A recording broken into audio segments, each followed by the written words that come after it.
In the third year of my hopeless crush on Julian Hayes, he got truth in a game of truth or dare. Someone asked him his type. Smart, he said. Naturally, my name surfaced. He tightened his grip on his red Solo cup and sneered. I'd have to be completely insane to like her. I froze in the doorway, then quietly turned and left. The rain soaked me as I walked home, and I ended up burning with a high fever. When I woke, I wasn't in my own room. Two little boys stood by the bed, wide-eyed and blinking at me like I was some stranger. Who are you? I asked cautiously. Enough. Julian Hayes appeared in the doorway, sharp in a tailored suit. You can play games with me, but now you're acting like you don't even know your own sons? My mind went blank. Julian Hayes, my husband, and these children? I had just graduated high school. Sons were impossible. This has to be a nightmare, I muttered, sinking back into the covers, desperate to wake up. Julian grabbed my arm, dragging me upright. His voice was tight. Clara, what's going on now? I rubbed the sore spot on my wrist. Even in a dream, his grip was rough. I muttered, jerk, under my breath. This wasn't some polite version of him in my imagination. Hesitating, I poked his face. Warm. Real. My gaze landed on a framed wedding photo above the dresser. Us, smiling in happiness, I didn't remember. I snatched the phone from the nightstand to check the date. 8 years had passed overnight. And somehow I was married to Julian Hayes. Packing again? His voice was sharp. 2 large suitcases stood by the door, ready to go. My stomach twisted. I didn't do this, I muttered. Julian's tone softened. Weary now. Stop for 1 second. I tugged his sleeve. If I said I'm from 8 years ago, would you believe me? Clara, enough, he snapped, anger flashing in his eyes. I pouted. Fine. Don't believe me. No need to yell. His phone rang, breaking the tension. He shot me a glare, answered, then returned with a set of keys. Something at the office came up, he said. I have to go. Do whatever you want, pretend you hate me, act like you've forgotten me, but the boys, they can't handle being ignored. I wasn't sure if the boys would be devastated, but I knew I would be if I didn't figure out a way back. Nothing I tried worked. From beneath the dining table, I heard rustling. 2 round little faces peeked up, shy and uncertain. Playing hide-and-seek? I asked weakly, trying to sound casual. One of them scrambled out and stood in my path, fidgeting. Is Mommy going to leave us again? He whispered. The word hit me like a punch. Kneeling, I covered his mouth gently. Call me Clara, I whispered. The boy's confusion melted into tears. But you are Mommy, he wailed, burying his face in my shirt. I patted his back, murmuring soothingly. Okay, fine. You can call me whatever you like. He sniffled, red-faced, small shoulders shuddering. And Mommy can't leave, he said. All right, I agreed, giving in for now. He pointed to his cheek. A kiss, he whispered. He looked so much like Julian. I closed my eyes and pecked his cheek. Instantly, his face lit up. Mommy, kiss me. Mommy's not leaving. Another tug on my shirt reminded me of his twin. Stoic and serious, the second boy grabbed my finger and tugged. I knelt and kissed his cheek too. He paused, then smiled faintly. Hugging me, he whispered, Love, Mommy, before dashing away. Honestly, these 2 were far easier to adore than their father. I almost wanted to run off with them and leave Julian behind. After a frustrating afternoon of failed attempts to return to my own time, I went outside for fresh air. Dressed in casual clothes, I froze when I saw the boys on the sofa, pajamas on, each holding a storybook as if waiting for someone. I realized I didn't know their names. The one on the left is Caleb and the right is Cody, the nanny whispered, passing by. Caleb has autism. Cody, he's different from most kids. Cody, Caleb, want me to read tonight? I asked, lifting the books. Cody said Daddy always comes home to read us a story, no matter how busy he is, the nanny added quietly. The boys' heads drooped with disappointment. Julian was late.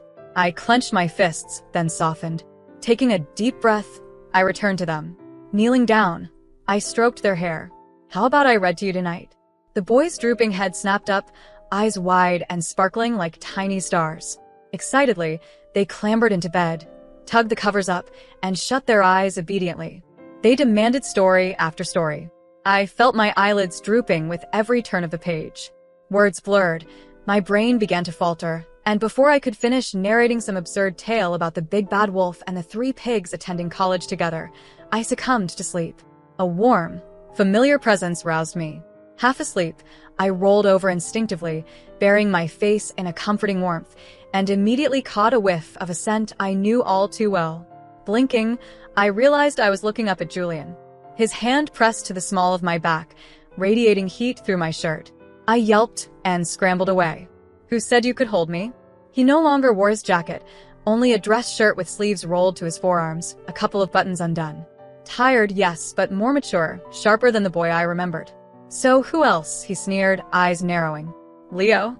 Memories of that party came rushing back. Leo, flushed and nervous, confessing his feelings while everyone watched, and my embarrassed not agreeing to a date. In Julian's eyes, that had been confirmation of my preference. Grabbing my chin, his gaze darkened. "Don't forget who you are."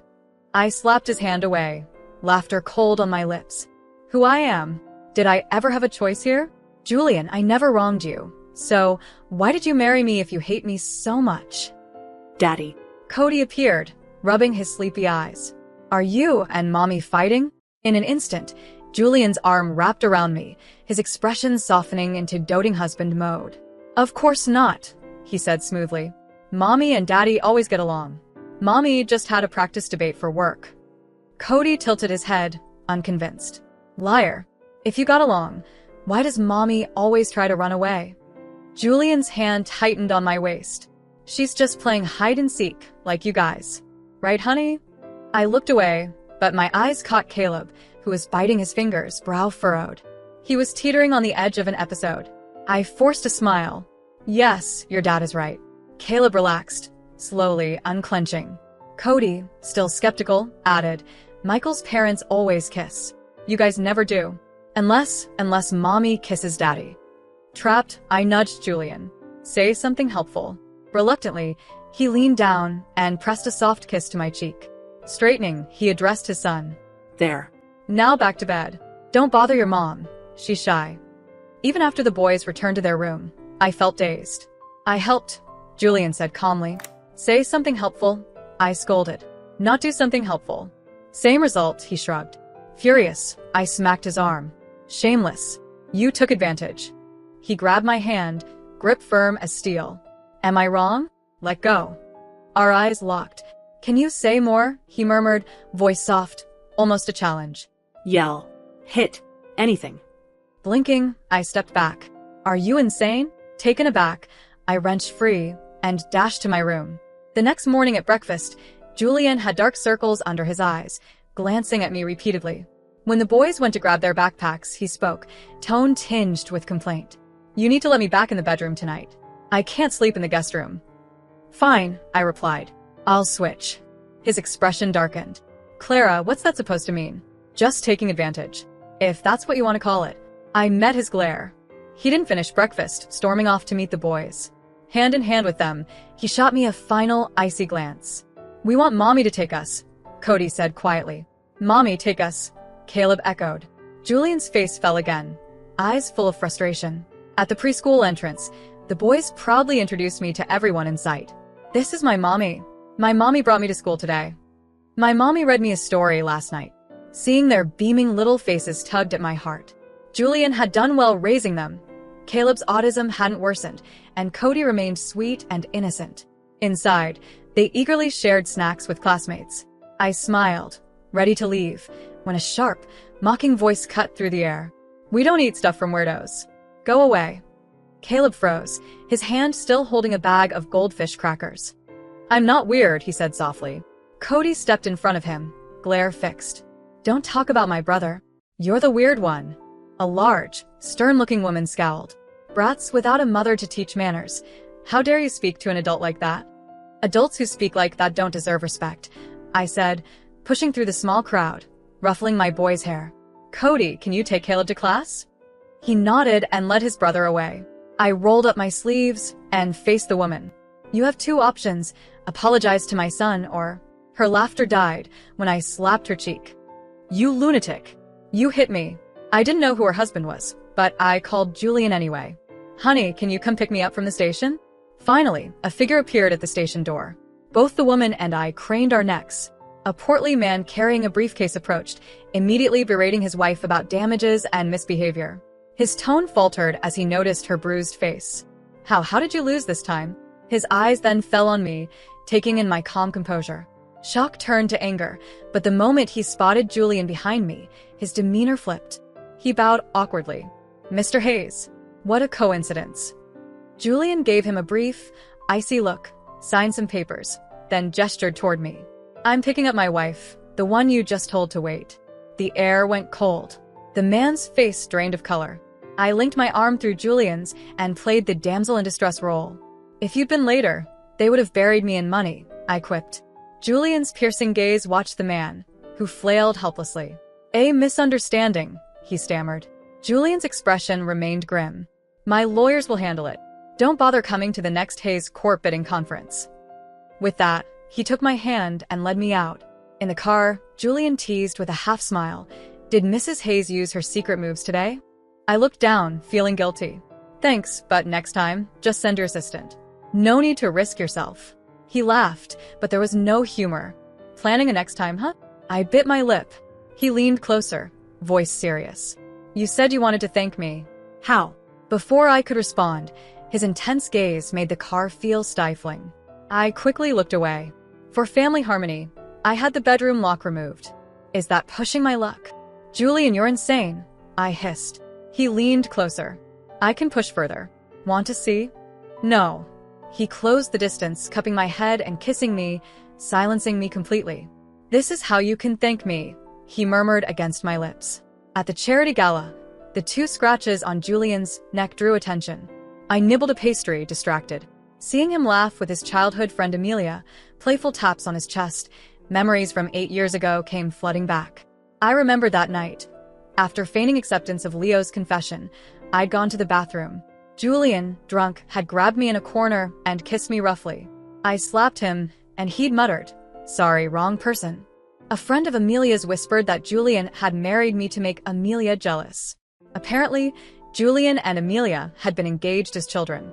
When she left the country 5 years ago, he approached my adoptive father with a business alliance through marriage.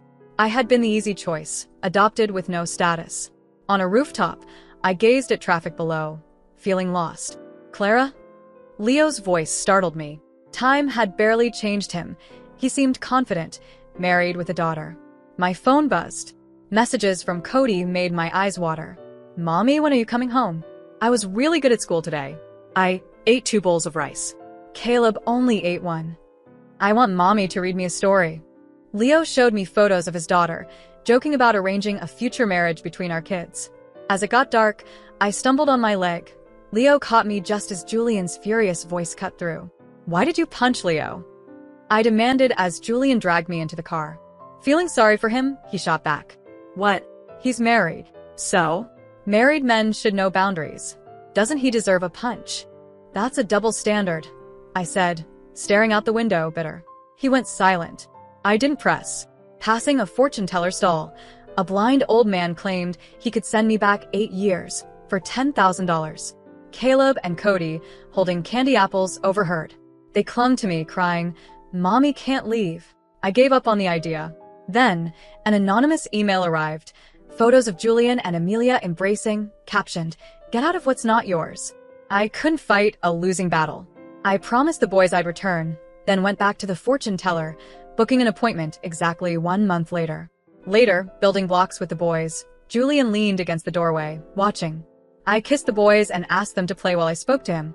In his study, I placed divorce papers on his desk. "Already divorcing me? Leo's back in town and you couldn't wait." Julian frowned. I handed him a pen. "Sign it." He silently tore the papers to pieces. "Divorce?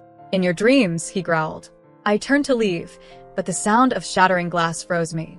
"Clara, how can you be so cruel?" he roared. "Heartless." I opened my mouth, but no words came. 10 days remained. While shopping for gifts for the boys, I ran into a familiar face from high school. We decided to have lunch, but Cody had become unusually clingy lately, calling me almost every hour. As I stepped outside to take his call, I collided with a large, menacing man who grabbed my arm. "Well, if it isn't the little adopted girl," he sneered. "I don't know you." "Let go," I said, tugging at his grip. He laughed harshly. "Don't recognize me? Your father was about to marry you off to me when his business was failing. You really didn't know." Shock froze me. "What are you talking about? Am I the one confused?" he mocked. "Ask your dad." The deal was done. If Julian Hayes hadn't interfered, you would have been mine. He leaned in, his breath rank. Before he could reach me, a familiar figure appeared, and the man went flying to the ground. The man's words chilled me. Without Julian stepping in, my life would have been a nightmare. A fleeting sense of gratitude flickered in me, though briefly. Back at home, Julian locked himself in the study. I knocked, holding a first aid kit. No response. Peeking inside, I saw his eyes red. He had suffered more than I realized. I pushed the door open. He looked at me, expression unreadable. Does it hurt? I asked cautiously. Weren't you divorcing me? Why do you care? He replied coldly. As I tended his wounds, he grabbed my wrist. First a slap, now kindness? Who do you think I am? I'm not being nice, I said gently. I'd help anyone hurt because of me. Clara. His face darkened. Get out. I left without hesitation. He followed, exasperated. When I tell you to leave and you actually do, when did you become obedient? No, I said, walking past him. Julian buried himself in work after that night. I counted down the days. Only 2 remained. Caleb and Cody argued over a piggy bank. It's mine. Daddy gave it to me. No, it's Daddy's secret treasure. Before I could intervene, the piggy bank smashed, scattering folded notes. Cody burst into tears. Caleb froze, picking at the shards. It's okay, don't worry. I soothed, hugging them and leading them to their room. When I returned, the nanny had neatly piled the notes on the coffee table. One fluttered to the floor. I picked it up. 3rd day sitting next to Clara. Still in love with her. Trembling, I unfolded more notes. Clara smiled at Leo again. Not okay. I told 10 jokes, she ignored them all. I love watching her nap at her desk. Planning our anniversary already. Clara seems sad today. I feel it too. I'm hopeless unless she becomes mine. Tears blurred my vision. I remembered the vase I'd thrown on our wedding night, and every harsh word I'd spoken hoping he'd let me go. Mommy, I'm sorry for touching Daddy's things, Cody said, had bowed. Can we buy a new one? With my allowance? I want to fix it. Daddy loves that piggy bank. Every time you leave, or when you fight, I see him holding it late at night. I swallowed my emotions and ruffled his hair. Of course. He climbed onto my lap, whispering, I know another secret of Daddy's. Just for me. He led me to the study, pointing to a faint outline of a hidden door. Before I could react, he pushed it open. Inside, dozens of photos of me lined the walls from high school to now, capturing every moment. I froze, overwhelmed by the love and attention. I stepped back and shakily called Julian. I needed to hear it from him. When I learned Julian had been hospitalized with a bleeding ulcer, fear gripped me. I rushed to the hospital, only to encounter Amelia leaving his room. The doctor says he'll be fine, she said, expression unreadable. I heard about your divorce plans. Is it because of that email? I remained silent. The photos were fake, she admitted. I spread the rumors. I'm sorry for my games. Please don't give up on him. I lingered outside Julian's hospital room, pacing nervously. When I finally decided to leave, I startled. He was standing right behind me, his face pale. You were just going to walk away if I didn't come out? He asked, voice low. It's freezing, and you don't even have a coat. He took my hand. The warmth from his touch cut through the cold. Inside the room, he looked at me expectantly. Anything to say? He asked. Caleb and Cody miss you, I replied softly. And you, he pressed after a moment. I avoided his gaze and opened the thermos I'd brought. Your assistant mentioned you've barely been eating. From behind, he wrapped me in a tight embrace. Don't push me away, okay? Don't leave me, please. A sudden heat and dampness on my neck caught me off guard. I'd never seen Julian so vulnerable. Before I could respond, a voice echoed in my mind. Time to return.